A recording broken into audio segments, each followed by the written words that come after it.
हाय दोस्तों, आप सभी का एक बार फिर से स्वागत है IT world Morana YouTube channel में। और आज हम सीपीसीटी की 6 मार्च 2022 शिफ्ट 1 की आंसर शीट को यहाँ देखने वाले हैं, उसकी एनालिसिस करने वाले हैं और देखते हैं कि कैसे इसके क्वेश्चन आए हुए हैं। इससे पहले हम 4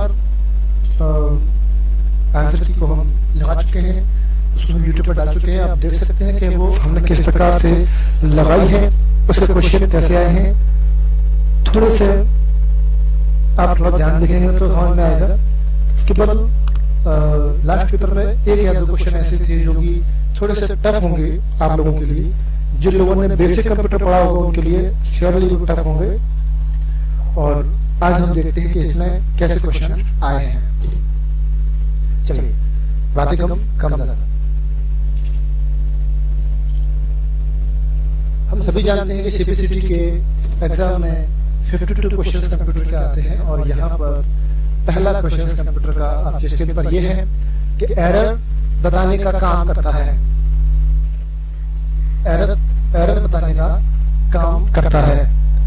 तो एरर को बताने का काम is used to detect error, यानी कि एरर को डिटेक्ट करने का काम करता है कौन? An upper case letter, an lower case letter, a figure या पैरेटरी बिट। तो दोस्तों आप नहीं भी जानते हैं क्या करता है तो आप लोगों ने एमएस वर्ड बिल्कुल सीरियसली पढ़ा हुआ है, बेसिकली तभी पढ़ा होगा कि उसमें आप देख सकते हैं कि एन अपर केस लेटर जो है ये अपर केस लेटर होते हैं, कैपिटल लेटर होते हैं, lower case letter small letter होते हैं, फिगर होते हैं। ये किसी एरर को कैसे डिटेक्ट करेंगे? तो ये 3 नहीं कर सकते। लास्ट ऑप्शन बचा हुआ है, ये पैरिटी बिट जो होता है वो एरर को करेक्ट डिटेक्ट करने का काम करता है। अगला ऑप्शन है पुल डाउन मेनू में धुंधले कमांड साइन का क्या महत्व होता है? पुल डाउन मेनू का मतलब होता है आपने इस प्रकार से ऐसे क्लिक किया ये और मेनू खुल के आए। तो ये मेनू जो खुल के आए हैं, यहाँ पर कोई मेनू अगर धुंधला है जैसे कि ये, तो ये इसका क्या मतलब है? आप समझ गए होंगे इसका क्या मतलब है। तो ये वर्तमान में कमांड एक्सेस के लिए योग्य नहीं है। पहला ही ऑप्शन बिल्कुल सही है। किसी ऑपरेटिंग सिस्टम का वो हिस्सा है जो स्थायी रूप से मुख्य मेमोरी में रहता है। तो किसी भी ओएस का जो मुख्य हिस्सा जो होता है, मैंने बताया था लाइनक्स में भी कि मेन हिस्सा जो होता है वो होता है कर्नल। हमेशा मेन हिस्सा जो होता है ओएस का वो कर्नल होता है। तो इसका ये बिल्कुल सही है, कर्नल होगा। निम्न में से कौन सा ऑपरेटिंग सिस्टम नहीं है? तो यहाँ पर देखेंगे आप MS-DOS, लाइनक्स, विंडोज है, लेकिन कॉम नाम का कोई ओएस नहीं होता, बल्कि ये कमांड फाइल होती है लिनक्स के अंदर, सॉरी डॉस के अंदर। अगला प्रश्न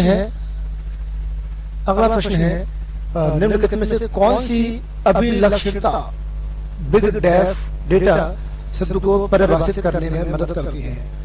यानी कि which of the following characteristic help define the terms big data. Characteristic का मतलब हो गया अभिलक्षणता, है ना। तो अभी हिंदी पढ़ रहे हैं तो समझ नहीं आ रहा है कि अभिलक्षणता क्या होता है, लेकिन इंग्लिश पढ़ा तो समझ में आ रहा है कैरेक्टर्स के बारे में बात कर रहा है। तो इसलिए मैं कहता हूं कि आप इंग्लिश के क्वेश्चन को भी पढ़ लिया करें। Which of the following character help define the terms big data, यानी कि ऐसा कौन सा डेटा है जो कि टर्म्स बिग डेटा को डिफाइन करने का काम करता है और कौन सी विशेषता है जो हम बताइए। तो इसमें आप देखें, पहला दिया है वैल्यू, वेलोसिटी और वेरासिटी वैल्यू।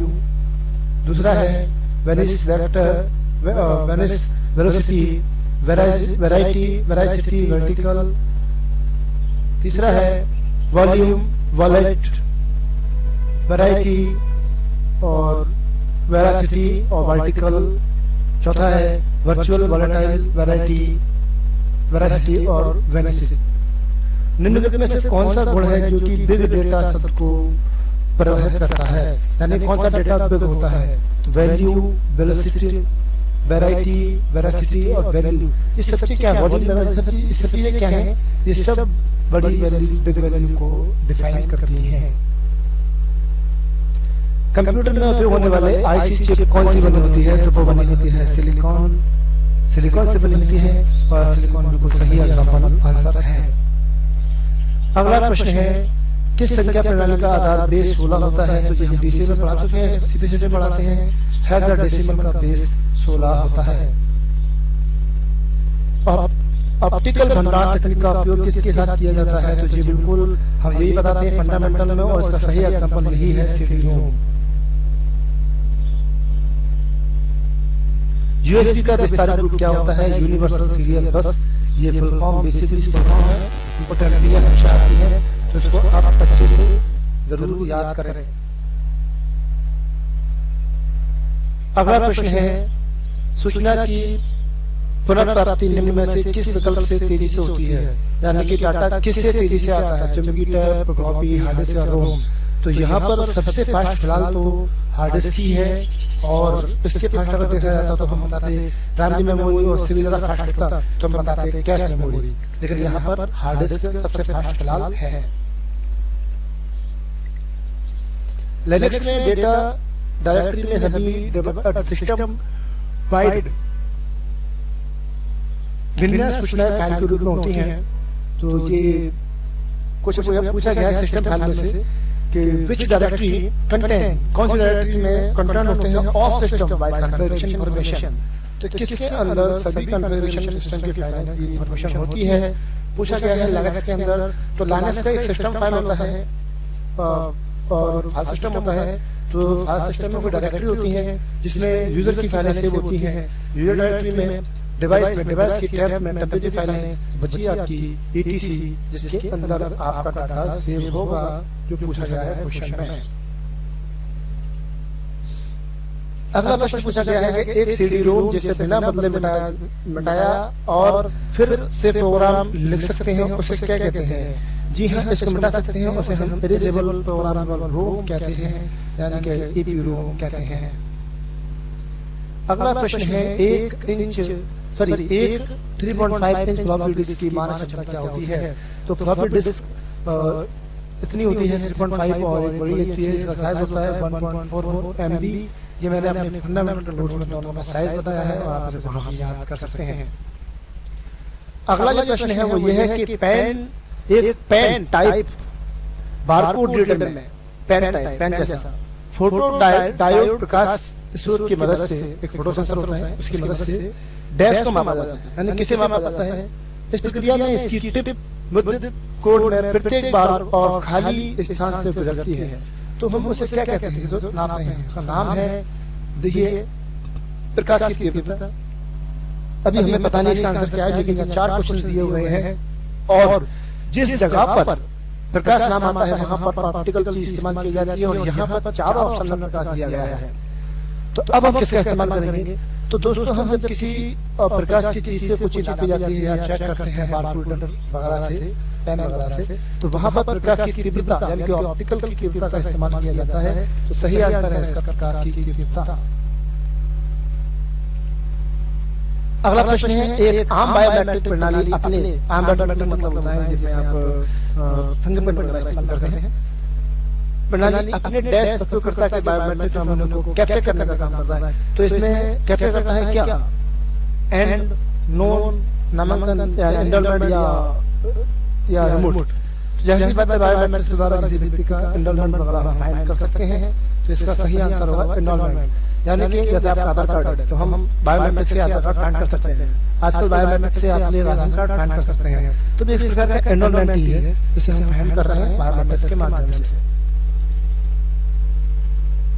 कंप्यूटर नेटवर्क में निम्नलिखित कंप्यूटर नेटवर्क के संदर्भ में प्रोटोकॉल्स का क्या अर्थ होता है? तो प्रोटोकॉल्स को हम बोलते हैं नियमों का समूह, या वैसा कहता आता हूं मैं कि आप इसे बिना सोचे समझे आंख पर लगा दीजिए अगर यह क्वेश्चन पेपर में आता है तो। अगला प्रश्न है कि किसी भी सिस्टम में डैश तंत्र यानी कि मैकेनिज्म को अनधिकृत उपयोगकर्ता को रोकने और प्रतिबंधित एक्सेस हेतु डिजाइन किया जाता है। तो उसे हम क्या कहते हैं, यानी किसी भी सिस्टम को इंग्लिश पढ़ते हैं, test mechanism is an system is designed to prevent and restrict access to unauthorised user, यानी कि अनऑथराइज्ड यूजर के एक्सेस को रोकने के लिए हम किसका इस्तेमाल करते हैं। तो दोस्तों सिक्योरिटी की चीजें होती हैं और इसलिए यहाँ पर जो इस्तेमाल ऑप्शन किया जाएगा वो सिक्योरिटी से संबंधित नाम होगा और यहाँ नाम दिया गया है एक्सेस कंट्रोल। बिल्कुल सही नाम है, एक्सेस कंट्रोल बिल्कुल सही आंसर है। जब किसी वेबसाइट के सुरक्षा प्रमाण पत्र की समय सीमा समाप्त हो जाती है, बहुत ही इजी क्वेश्चन है, कई बार पेपर क्वेश्चन जाता है दोस्तों, किसी प्रकार से घूम फिर कर पूछ सकते हैं थोड़ा बहुत, तो एक वेब ब्राउजर उस वेबसाइट को एक्सेस करने से रोक देता है। जब किसी वेबसाइट का प्रमाणीकरण यानी कि उसे डिजिटल सर्टिफिकेट एक्सपायर हो जाता है तो हम ब्राउजर में उसको एक्सेस नहीं कर पाते हैं, यानी कि उसे खोल नहीं पाते हैं। तो यहाँ पर जो ये आंसर है इसका आंसर है एक्सेस। और ये क्वेश्चन कई प्रकार से घुमा के पूछा जाता है कि किसी वेबसाइट को एक्सेस से रोकने के लिए का मतलब क्या है कि उसका प्रमाण पत्र एक्सपायर हो गया है।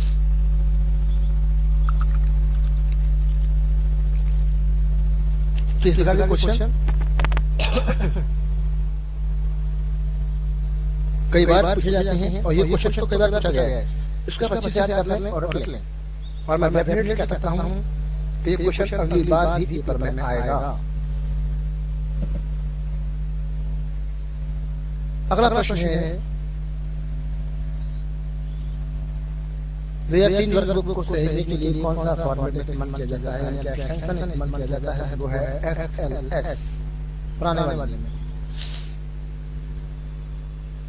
निम्नलिखित में कौन सा MS एक्सेल का एक वैध फंक्शन नहीं है।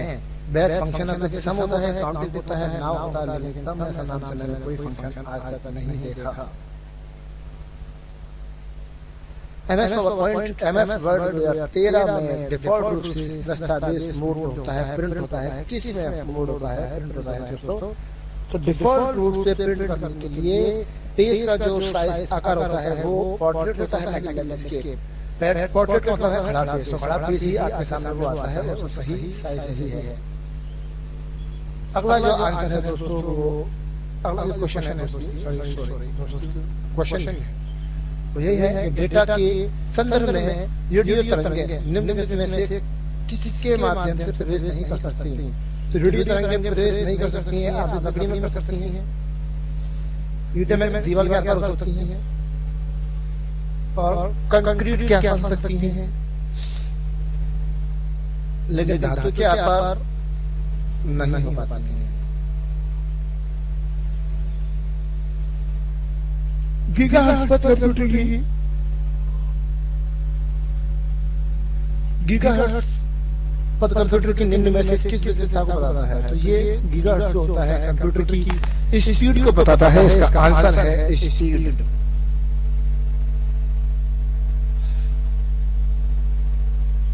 प्रिंटर के संदर्भ में निम्नलिखित में से कौन सा कथन सत्य है। प्रिंटर के कथन में प्रिंटर देखिए, लेजर प्रिंटर इंकजेट से प्रिंट की तरह काम करता है, वो सही बात है, पहला वो सही ऑप्शन है। दूसरा लेजर जेट प्रिंटर इंकजेट की तुलना में धीमा होता है, गलत बात है। लेजर प्रिंटर मध्यम गति इंकजेट बराबर होती है, गलत बात है। और लेजर प्रिंटर की लागत इंकजेट से बराबर है, ये गलत बात है। पहला ऑप्शन बिल्कुल सही है कि लेजर प्रिंटर फास्ट काम करता है इंकजेट प्रिंटर से। निम्नलिखित में से कौन सा मेमोरी के उस हिस्से को संदर्भित करता है जो डॉस सिस्टम पर मानक डॉस निर्माण के लिए उपलब्ध है। निम्नलिखित में से कौन सी मेमोरी है जो मेमोरी के उस हिस्से को संदर्भित करती है, यानी कि उसको रेफरेंस करके बताती है जो डॉस सिस्टम पर मानक डॉस प्रोग्राम के लिए उपलब्ध होती है। तो डॉस प्रोग्राम के लिए उपलब्ध होता है दोस्तों, उस समय एक्सटर्नल मेमोरी नहीं चलती थी, कैश मेमोरी नहीं चलती थी, उस समय वर्चुअल मेमोरी भी नहीं चलती थी। तो बचा आपका एक मेमोरी वो है कन्वेंशनल मेमोरी, इसमें आंसर सही होगा। अगला प्रश्न है ब्रॉडबैंड कनेक्शन के संदर्भ में ADSL का मतलब क्या होता है, पूरा नाम क्या होता है। तो फुल फॉर्म पेपर में हमने लिखी हुई है, फंडामेंटल बताया है। इसकी फुल फॉर्म होती है असिमेट्रिक डिजिटल सब्सक्राइबर लाइन। इसका फुल फॉर्म होता है जो कि इंटरनेट की आने की गति को बताता है कि इंटरनेट आ रहा है, डाटा आ रहा है। वेब निम्नलिखित में से संचित रूप होता है किसका। तो ये जो फुल फॉर्म है वायर्ड इक्विपमेंट प्राइवेसी, ये फुल फॉर्म तो आपको याद ही करना पड़ेंगे, आप याद कर लीजिए। ऐसा फुल फॉर्म में फंडामेंटल के में दिया हुआ है, लास्ट में वहां पर पढ़ सकते हैं।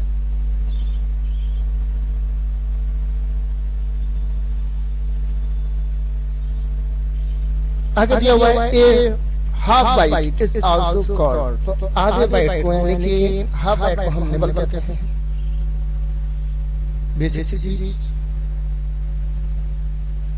स्क्रीन फॉन्ट के किनारों को सूक्ष्म करने के लिए, स्क्रीन फॉन्ट के किनारों को सूक्ष्म करने के लिए विंडोज 10 के सिस्टम प्रॉपर्टी के किस टैब पर क्लिक करते हैं? दोस्तों फॉन्ट का जो किनारा है उसे छोटा करना चाहते हैं और पूछा गया कि विंडोज 10 के किस टैब पर क्लिक करते हैं। तो विंडोज 10 के सिस्टम प्रॉपर्टी में जाकर मैं सिखाया है कि फॉन्ट का साइज कम कैसे करते हैं, और वो कम करने के लिए हम विजुअल इफेक्ट में जाते हैं। और वैसे भी आप देख सकते हैं, अगर आपको नहीं मालूम है तो आप कौन सा क्वेश्चन आंसर लगाएंगे। तो आप देखिए पहला आंसर दिया है डेटा एग्जीक्यूशन एंड प्रीवियन। तो डेटा एग्जीक्यूशन तो किसी प्रकार से फॉन्ट के साइज से कनेक्शन कर ही नहीं रहा है, डिस्प्ले से कनेक्शन कर ही नहीं रहा है, ये ऑप्शन डिस्प्ले में नहीं मिलेगा। शैडो अंडर मेनू, इसे मेनू में नीचे अंडर लाना जाएगा, सॉरी और शैडो आ जाएगी, साफ दिख रहा है। और हाइड अंडरलाइन लेटर, तो इससे अगर ऑप्शन है भी तो इससे अंडरलाइन हाइड हो जाएगी। तीन ऑप्शन तो है ही नहीं, और विजुअल इफेक्ट के अंदर वैसे भी दिखाते हैं जो ऑप्शन होंगे डिस्प्ले वाले, तो सारे विजुअल इफेक्ट के अंदर मिलेंगे। कर्नल के संबंध में निम्नलिखित में से कौन सा असत्य है? तो कर्नल ओएस की मेन फाइल होती है, इसके बारे में देखते हैं असत्य क्या है। पहला क्वेश्चन दिया हुआ है कर्नल प्रोग्राम ऑपरेटिंग सिस्टम के केंद्रीय कोर का गठन करता है। बिल्कुल सही बात है, मेन प्रोग्राम है ये। बूटिंग के दौरान मेमोरी में लोड करने के लिए कर्नल ऑपरेटिंग सिस्टम पहला होता है। बिल्कुल सही बात है, ये भी कर्नल विभिन्न मॉड्यूल से बना होता है जिसे ऑपरेटिंग सिस्टम चलाने के लिए लोड नहीं किया जाता है। ये तो गलत बात है, बिना कर्नल के कैसे ओएस काम करेगा। कर्नल पूरे कंप्यूटर सिस्टम के लिए ये बिल्कुल कोई गलत है, मेमोरी में रहता है। तो सही जो आंसर है गलत वो यही है, थर्ड नंबर का। अगला प्रश्न है वो ये है कि अधिकतर वेबसाइट के पास डेस्क क्या होता है? सर्च इंजन होता है, ब्राउजर या क्या होम पेज? बिल्कुल सही, पहला पेज होम पेज कैसा होता है। निम्नलिखित में से किसी ईमेल का फायदा समझा जाता है? तो ईमेल का फायदा क्या है, ईमेल का एडवांटेज क्या है बताना है। तो पहले तो सुलभ समझ में आ रही है, इमेज पढ़ते हैं कि कन्वेंस, स्पीड, डिलीवरी और जनरली अवेलेबल। जी हाँ, जो हमारा ईमेल होता है वो जाहिर सी बात है स्पीड काम करता है, जनरली और लवली भी होता है, और कन्वेंस में भी काम करता है। ठीक है, तो ये सच बात है। दूसरा ऑप्शन प्रिंटेबल, ग्लोबल और एक्सपोजिंग, ग्लोबल, कन्वेंस और माइक्रोसॉफ्ट वांटेड और स्लो डिलीवरी, ऐसा कोई भी आंसर नहीं होगा। ईमेल भी सही बात है, ईमेल को प्रिंट कर सकते हैं लेकिन जुगाड़ से प्रिंट करने का काम नहीं करेगा, ये सही आंसर है पहला वाला। ईमेल के बारे में सही जो बात आ रही है। निम्नलिखित में से सॉरी खाली स्थान कंप्यूटर नेटवर्क पर डेटा संचार के लिए निम्न या दर्शा निर्दिष्ट करता है। इंग्लिश पढ़ते हैं ए डैश स्पेसिफायर। निम्न में से ऐसी कौन सी चीज है जो rules of guidelines for data communication का ओवर कंप्यूटर नेटवर्क? देख लीजिए ऐसा कौन है जो कि कम्युनिकेशन को गाइड करने का काम करता है, यानी कि नियम, रूल्स, पॉलिसी क्या है? मैंने बताया था उसे हम प्रोटोकॉल कहते हैं। तो इसका सही आंसर है प्रोटोकॉल। अगला प्रश्न है निम्नलिखित में से कौन सा एक वेब ब्राउज़र नहीं है? तो एनसी सारे होते हैं लेकिन एसक्यूएल के नाम से कोई मैंने ब्राउज़र आज तक नहीं देखा। एमएस वर्ड में पार्ट चयनित पार्ट की प्रतिलिपि बनाने के लिए, कॉपी बनाने के लिए किसका इस्तेमाल करते हैं? कंट्रोल सी का इस्तेमाल करते हैं। एमएस वर्ड में गो टू टैब के साथ फाइंडर रिप्लेस को लॉन्च करने के लिए कौन सी की दबाते हैं? तो कंट्रोल प्लस एच होता है वैसे तो, लेकिन गो टू की शॉर्टकट की F5 भी होती है। F5 भी शॉर्टकट होती है और कंट्रोल प्लस एच भी शॉर्टकट सही है। एक्सेल का उपयोग करते समय एक नई वर्कबुक बनाने के लिए निम्न में से शॉर्टकट का इस्तेमाल करेंगे। नई वर्कबुक ना कि नई शीट, नई वर्कबुक। तो नई वर्कबुक का आंसर है कंट्रोल एन। पावर पॉइंट में फॉन्ट बदलने के लिए शॉर्टकट होती है कंट्रोल प्लस एफ। ये आप ऑफिस में सब जगह इस्तेमाल कर सकते हैं।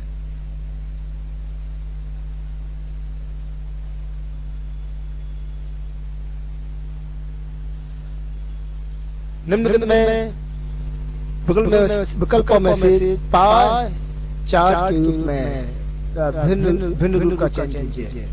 यानी पाई चार्ट के जैसा कौन सा चार्ट होता है?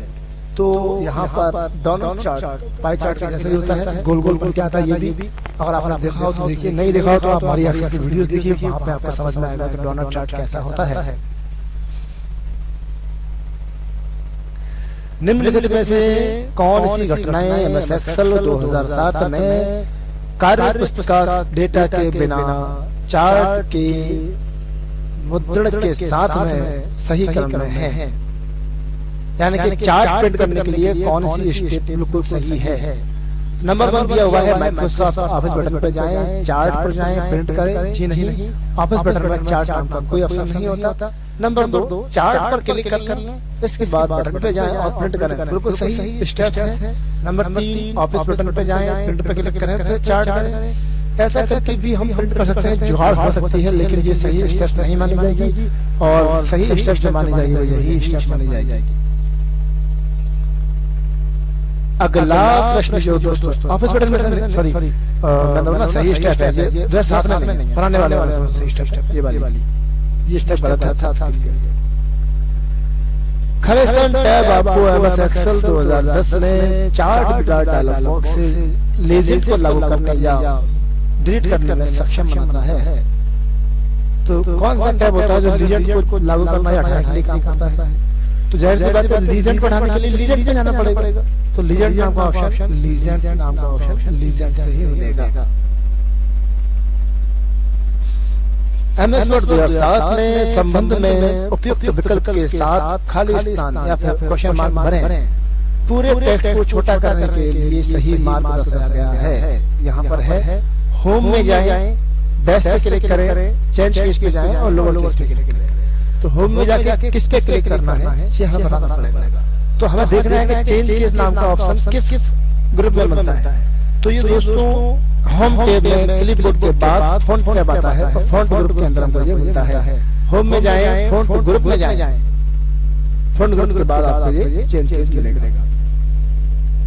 अगला जो प्रश्न है एमएस वर्ड में पेज लेआउट टैब के तहत जब हम पेज सेटअप विंडो खोलते हैं तो अप्लाई टू फील्ड में किसमें अप्लाई टू फील्ड में होल डॉक्यूमेंट और डैश विकल्प उपलब्ध होते हैं।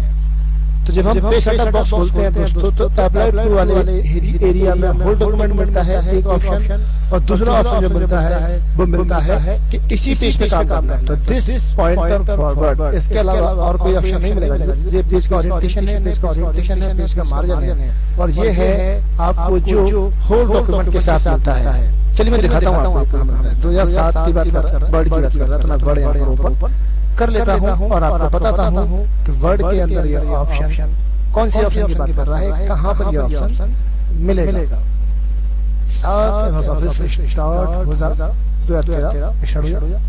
ये मैंने ओपन किया और आप देखेंगे ये पेज सेटअप बॉक्स में ये ओपन हुआ पेज सेटअप बॉक्स, और यहाँ पे अप्लाई टू में होल डॉक्यूमेंट दिया हुआ है और दूसरा दिया है दिस पॉइंटर फॉरवर्ड। तो ये ऑप्शन यहाँ मिलता है। यही पूछा गया है कि इसमें एक विकल्प ये होता है, दूसरा विकल्प कौन सा होता है। तो दूसरा विकल्प क्या दिया दिस पॉइंटर फॉरवर्ड के नाम से होता है। अगला जो क्वेश्चन है वो है जब आप एमएस एक्सेल विंडोज में राइट क्लिक करते हैं और फॉर्मेट सेल पर क्लिक करते हैं एक्सेल में राइट क्लिक करके, तो निम्न में से कौन सा टैब दिखाई नहीं देता है। तो आप शीट टैब, प्रोटेक्ट फील्ड या नंबर, तो आप देख लीजिए एक्सेल में हम गए और एक्सेल में जाके हमने राइट क्लिक किया और राइट क्लिक करके फॉर्मेट सेल पर क्लिक किया, राइट क्लिक किया, फॉर्मेट सेल पर क्लिक किया, तो आप देखेंगे इसमें number, alignment, font, border, fill और प्रोटेक्ट नाम से टैब आ रहे हैं। अब पूछा गया कि कौन सा टैब नहीं आता है, तो आप देखिए यहाँ पर प्रोटेक्ट है, फिल है, नंबर है, लेकिन शीट नाम का कोई टैब नहीं होता। तो इसका आंसर है ये टैब नहीं होता है। एमएस वर्ड में अपने टेक्स्ट को 1.5 लाइन स्पेस में बदलने के लिए आप किस शॉर्टकट कुंजी का इस्तेमाल करेंगे? Ctrl+1 सिंगल लाइन के लिए, Ctrl+2 डबल लाइन के लिए, और Ctrl+5 1.5 लाइन के लिए होता है। तो Ctrl+5 शॉर्टकट की सही है। एमएस वर्ड निम्नलिखित में से कौन सा एमएस एक्सेल में वर्तमान चयन या सक्रिय सेल का पता रखता है, एड्रेस रखता है? तो ये वर्तमान सेल का एड्रेस सिर्फ नेम बॉक्स में ही दिखाई देता है, फार्मूला बार के कोने में, इस जगह पर, ये यहाँ पर, ठीक है। अगला जो प्रश्न है वो ये है, एमएस वर्ड में आप फॉन्ट आकार बढ़ाने के लिए निम्न में से किस शॉर्टकट का इस्तेमाल करेंगे? तो आप सभी रोजाना प्रैक्टिकल करते हैं, उसमें देखते हैं कि कंट्रोल शिफ्ट ग्रेटर से हम फॉन्ट का साइज इंक्रीज कर सकते हैं।